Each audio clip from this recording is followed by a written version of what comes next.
Bonjour, je m'appelle Nicolas Boucher.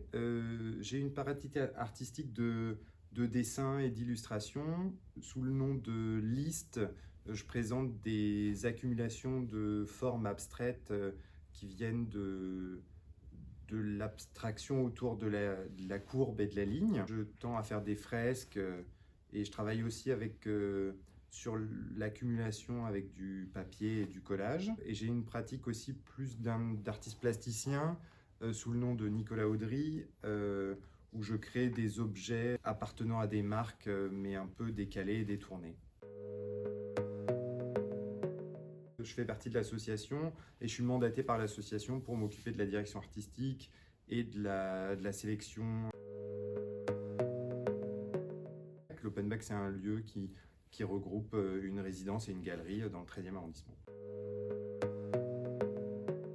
En 2014, j'étais déjà artiste à cette époque et je cherchais un lieu pour avoir un atelier d'artiste. Et j'ai eu la chance d'avoir un lieu dans un squat dans le 19e arrondissement, rue Mouzaya, pas très loin des buts de Chaumont, dans un très très gros squat qui s'appelait Le Bloc. Je partageais mon atelier avec une autre artiste, russe qui s'appelle Anastasia Bolshakova, qui m'a permis de faire mes premiers pas dans la curation, puisqu'on accueillait des gens dans l'atelier. En face, il y avait une association qui s'appelait la Black Box, et je me suis dit que ce serait intéressant d'avoir un lieu qui mélangeait des associations, des artistes. Je me suis dit que ce serait bien de le faire dans les règles, donc je me suis rapproché de plusieurs artistes que je connaissais via l'art urbain, avec qui j'avais déjà fait des fresques, et je leur ai proposé tous ensemble qu'on monte un dossier pour essayer de trouver un lieu. J'ai eu la chance de rencontrer Simon Lenné de Plateau Urbain, qui m'a permis de rencontrer lui le bailleur d'ici, anciennement Le Richemont et qui s'appelle maintenant Eneo. Donc, le projet qu'on a proposé de résidence artistique correspondait bien au lieu et le bailleur nous a fait confiance, nous a permis d'ouvrir ce lieu en 2016.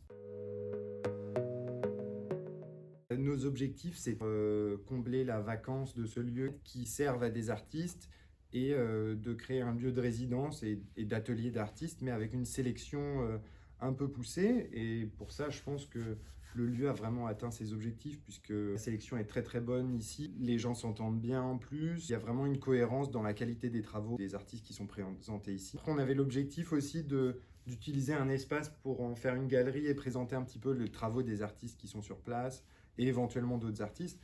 Et ça a été bien plus loin que nos espérances. On a gardé ce projet de faire une exposition par semaine. On avait choisi de faire ça au début parce que on devait avoir le lieu qu'un an et on a voulu en faire profiter le plus de monde possible. Et il se trouve qu'il y avait énormément de monde qui voulait en profiter.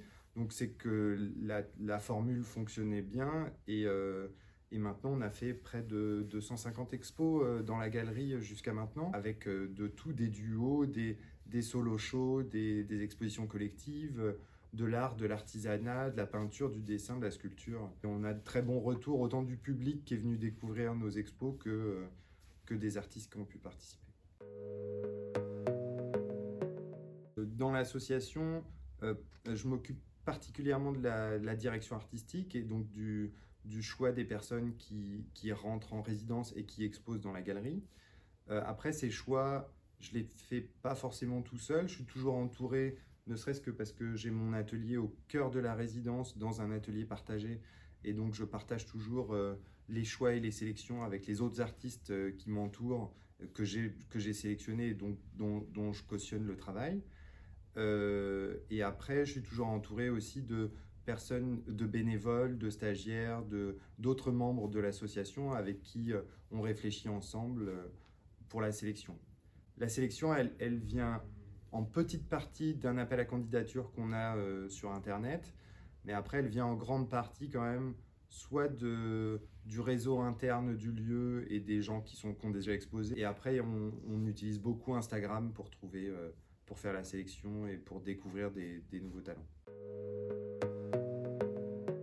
Donc on est une association loi 1901.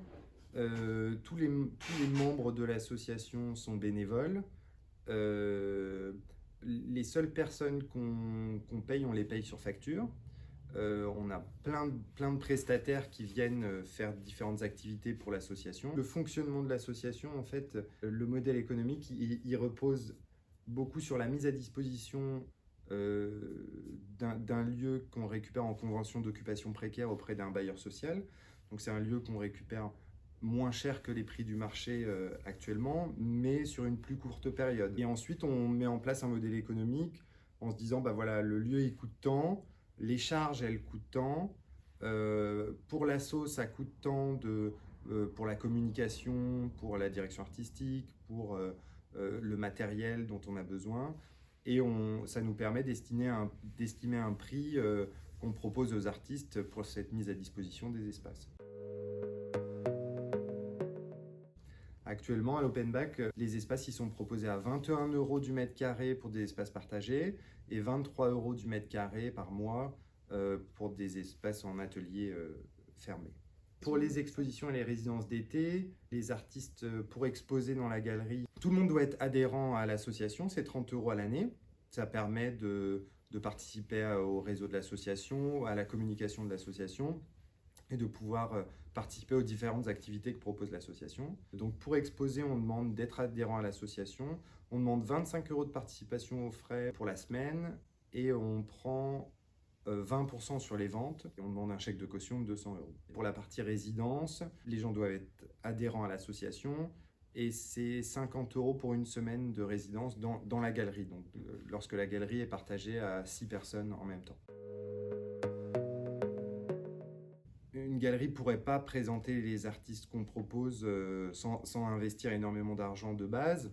On présente des très très jeunes artistes, des artistes complètement inconnus, des artistes qui sortent d'école, des artistes dont c'est la première exposition. Ce n'est pas forcément des artistes où on cherche la vente. Et le fait qu'on soit une association nous permet d'aller vers des artistes comme ceux-là. Ça peut être aussi des artistes qui présentent des choses un peu monumentales ou des choses un peu abstraites. On tend plus vers un peu artist run space, soutien aux artistes. On est aussi artiste dans l'association pour la gestion et la sélection. Et quand on accueille des artistes dans la galerie, on essaie de présenter au mieux leur travail. On a mis en place avec une galerie proche de l'Open Back qui s'appelle la Yellow Cube Gallery de Roxane Emery et une résidence artistique à Barcelone qui s'appelle Raro Barcelona. C'est un programme européen de résidence. Les artistes s'inscrivent pour ce programme, c'est 800 € et ça leur permet de faire 2 semaines à Barcelone, une semaine dans nos ateliers et une semaine d'exposition à la Yellow Cube Gallery. Mais en plus de seulement ces ateliers, ils ont vraiment un suivi curatorial tout au long de leur parcours. On suit leurs travaux, on les guide, on leur permet de connaître des galeries dans les lieux où ils sont. On les aiguille pour la suite de leur travail et on a reçu des très bons retours de ceux qui l'ont déjà fait jusqu'à maintenant. Je pense qu'on le refera les années prochaines, même on essaye de voir pour le faire aussi avec l'Italie. Pour la résidence d'été, on a un partenariat avec le Géant des Beaux-Arts qui nous soutient, qui nous fournit du matériel pour les artistes qui sont en production sur place. On a un partenariat évidemment avec Plateau Urbain dont on fait aussi partie de leur coopérative. On est très proche, comme je vous l'ai dit, de la galerie Yellow Cube Gallery. Souvent on échange des artistes, on fait il y a aussi une autre galerie qui s'appelle la galerie Héloïse qui n'est pas très très loin de la galerie et des fois on fait des parcours entre les différentes expositions. On a une partie art urbain dans l'asso qui s'appelle Weird Walls. On fait aussi des partenariats avec la brasserie Gallia notamment, avec laquelle on a fait des expositions de fresques chez eux. Il y a énormément de fresques dans le lieu. Début de la création de l'asso, c'est lié aussi à l'art urbain parce que dans le projet initial, c'est surtout des artistes d'art urbain qui m'ont suivi pour faire ce projet. Je les ai tous invités à venir réaliser des fresques dans les couloirs. Donc le lieu est devenu un peu un musée de la fresque d'art urbain. Avec la partie Weird Walls de l'association, on organise aussi des expositions de fresques et on va dans des lieux les transformer entièrement et faire des fresques dedans, notamment avec notre partenariat avec Gallia, avec lequel 2 fois par an on vient faire une performance chez eux où il y a des artistes qui peignent en live et en plus on a 6 fresques permanentes qui sont dans leurs locaux. Pendant Pendant les années d'ouverture de l'Open Back, on a eu la chance d'accueillir en résidence un artiste comme Stéphane Blanquet, qui est un artiste du dessin contemporain et de la bande dessinée alternative. On a eu la chance pendant plusieurs années d'avoir Nicolas Barrault dans nos ateliers, qui est un dessinateur illustrateur et lié à l'art urbain. Pour citer que ça, il a fait une campagne avec Haribo il n'y a pas longtemps. On a eu le peintre illustrateur Niark 1 qui a notamment fait les décors du concert de Pharrell Williams aux États-Unis. Et on a eu la chance aussi d'avoir Sébastien Plassard, qui est un très très bon illustrateur, qui a fait plein d'illustrations, notamment pour le New York Times, des trucs comme ça. Donc on a eu vraiment des gens très intéressants dans la résidence, en tout cas qui ont un beau parcours artistique et qui sont assez réputés pour leurs travaux. Je cite que, mais il y en a plein d'autres qui sont très talentueux et que je vous invite à aller sur openback.fr/galerie pour retrouver toutes les expositions qu'on a eues jusqu'à maintenant. Pourquoi ça vaut le coup pour des artistes? Parce qu'on a des tarifs préférentiels pour eux, du soutien à la jeune création et qu'on permet d'avoir des ateliers à l'année pour les artistes à des prix très raisonnables pour Paris. Dans la galerie, on prend un pourcentage qui est quand même très bas sur les œuvres et ça vaut le coup en tant que jeune artiste de développer son projet avec nous, quoi. En tant que visiteur, c'est aussi hyper intéressant parce que on propose vraiment de la jeune création et des artistes talentueux qui sont pas connus en ce moment, mais qui le deviendront plus tard. Donc autant en tant que visiteur pour découvrir, pour s'inspirer et venir pour les portes ouvertes, pour découvrir les artistes qui travaillent ici, c'est très intéressant et c'est motivant. Je pense que ça peut créer des envies de collection et ça peut permettre à des petites bourses et des gens qui débutent vraiment dans la collection de pouvoir s'acheter des œuvres vraiment de qualité au prix du début de l'artiste. Faut toujours rappeler que mieux vaut acheter pas cher un artiste vivant que de plus pouvoir l'acheter.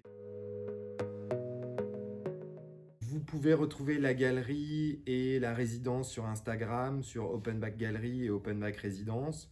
Vous pouvez aussi retrouver sur Instagram notre partie art urbain sur Weird Walls. Vous êtes les bienvenus pour venir visiter aussi notre lieu début novembre pour nos portes ouvertes. Et puis nos expositions, elles reprennent dès septembre. Venez découvrir tous ces jeunes artistes que nous vous présentons.